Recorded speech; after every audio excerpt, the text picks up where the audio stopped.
নাইজেরিয়ায় হামলা চালাতে চায় যুক্তরাষ্ট্র। এজন্য দেশটির যুদ্ধ বিভাগকে প্রস্তুত থাকতে এরই মধ্যে নির্দেশও দিয়েছেন দেশটির প্রেসিডেন্ট ডোনাল্ড ট্রাম্প। কিন্তু কেন তিনি হামলা চালাতে চাচ্ছেন আফ্রিকার দারিদ্র্যপীড়িত দেশটিতে? কেন ট্রাম্প এমন সিদ্ধান্ত নিলেন এর একটি ব্যাখ্যাও দিয়েছেন তিনি। তার দাবি, নাইজেরিয়ার খ্রিস্টানদের উপর হত্যা নির্যাতন চালানো হচ্ছে, আর এতে জড়িত ইসলামী সন্ত্রাসীরা। নাইজেরিয়া সরকার যদি নির্যাতন বন্ধে কার্যকর পদক্ষেপ না নেয় তাহলে হামলা চালাবে যুক্তরাষ্ট্র, এমন হুঁশিয়ারি ট্রাম্পের। যদিও নির্যাতনের এসব দাবি অস্বীকার করে আসছে নাইজেরিয়া সরকার। নিজের সামাজিক যোগাযোগ মাধ্যম ট্রুথ সোশ্যালে দেয়া পোস্টে শনিবার ট্রাম্প দাবি করেন, যুক্তরাষ্ট্র যদি সামরিক অভিযান শুরু করে তাহলে তা হবে নিষ্ঠুর ও দ্রুততম।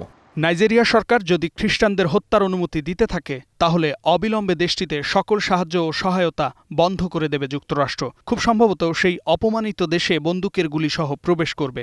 যারা এই ভয়াবহ নৃশংসতা করছে সেই ইসলামী সন্ত্রাসীদের সম্পূর্ণরূপে নিশ্চিহ্ন করব। আমি আমাদের যুদ্ধ বিভাগকে পদক্ষেপের জন্য প্রস্তুত থাকার নির্দেশ দিচ্ছি।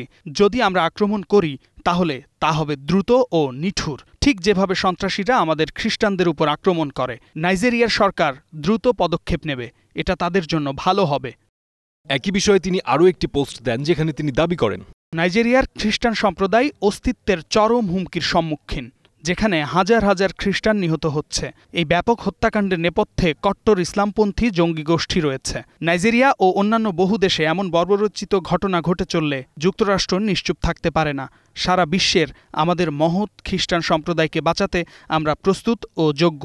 এরপরই মার্কিন প্রতিরক্ষামন্ত্রী পিট হেগসেথ ট্রাম্পের পোস্টটি শেয়ার করে জানান, ওয়ার ডিপার্টমেন্ট প্রস্তুত। নাইজেরিয়া সহ বিশ্বের যে কোনো স্থানে নিরীহ খ্রিস্টানদের হত্যা অবিলম্বে বন্ধ করতে হবে। হয় নাইজেরিয়ার সরকার খ্রিস্টানদের সুরক্ষা দেবে, নয়তো আমরা এই নৃশংসতা সৃষ্টিকারী ইসলামিক সন্ত্রাসীদের নির্মূল করব। ট্রাম্পের এই মন্তব্যের জবাবে নাইজেরিয়া সরকার বলেছে তারা ধর্মীয় স্বাধীনতা রক্ষায় প্রতিশ্রুতিবদ্ধ।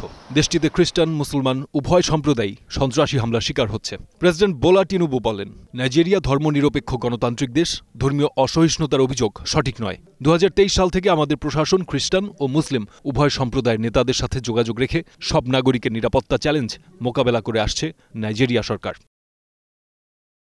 অন্যদিকে ট্রাম্পের এমন হুঁশিয়ারির আগেই নাইজেরিয়ার পররাষ্ট্রমন্ত্রী শনিবার এক প্রেস বিজ্ঞপ্তিতে জানান, সন্ত্রাসী গোষ্ঠীর বিরুদ্ধে লড়াই অব্যাহত থাকবে। সেই সাথে যুক্তরাষ্ট্রের সাথে ঘনিষ্ঠ মিত্রের সম্পর্ক অটুট থাকবে, এ প্রত্যাশাও করেন তিনি। মূলত নাইজেরিয়াতে বোকো হারাম, ইসলামিক স্টেট সহ বেশ কিছু জঙ্গি গোষ্ঠী সক্রিয় রয়েছে, যাদের বিরুদ্ধে নাগরিকদের ওপর বিভিন্ন সময় হামলা ও অপহরণের অভিযোগ বেশ পুরনো। বিষয়টি প্রেসিডেন্ট বোলা টিনুবুর জবাবেও পরিষ্কার। বিশ্লেষকরা বলছেন, নাইজেরিয়ার সহিংসতার পেছনে শুধু ধর্ম নয়, আছে দীর্ঘদিনের দারিদ্র্য, জাতিগত বিরোধ আর সম্পদ নিয়ন্ত্রণের লড়াইও। কিন্তু ট্রাম্পের এই হুমকি আফ্রিকার সবচেয়ে জনবহুল দেশটির সঙ্গে যুক্তরাষ্ট্রের সম্পর্ককে নতুন তিক্ততায় নিয়ে গেছে।